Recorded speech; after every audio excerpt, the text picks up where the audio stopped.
Hello everyone, Yasmin 86 চ্যানেলে স্বাগতম সবাইকে। তো আজকে বানাবো এগ রেসিপি। কি সুন্দর করে গুলিয়ে নিচ্ছি দেখেন। আর এই সাইডে দেখেন তাওয়াটা গরম করবার নিগে দিছি আর তেল দিলাম। যেহেতু তাওয়াটা গরম হয়েছে খুব খুব কম সময়ের মধ্যে হয়ে যাবো গা। আপনারা দেখেন খালি 2 মিনিটই হয়ে যাবো গা। এই যে তেল গরম হয়ে গেছে গা, দিমু আমি। এই যে দেখেন কি সুন্দর তেল গরম হয়ে গেছে গা। ওয়াও, কি মজা! বহুত সুন্দর করে আবার যদি ভাজেন বারে বারে খাবার ইচ্ছে যাব।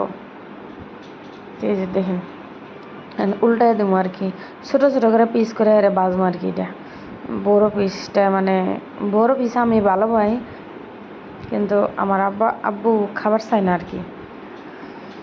এই জন্য ছোটো ছোটো পিস করে যে উল্টায় দিতেছি আর ছোটো ছোটো পিস করতেছি।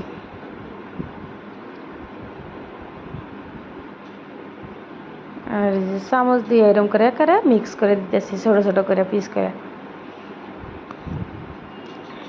এরম ছোটো ছোটো পিসের রেসিপি খুব পছন্দ করে আমার আব্বু, এই জন্য আমি এরম করেই বানাইতেছি আর কি। এই দেখেন প্রায় হয়ে গেছে গা। ওয়াও, কি সুন্দর ফ্রাই হয়ে গেছে দেখেন 2 মিনিটে। কত ইজি দেখছেন। ভালো লাগলে সাবস্ক্রাইব করে দিন। Bye bye.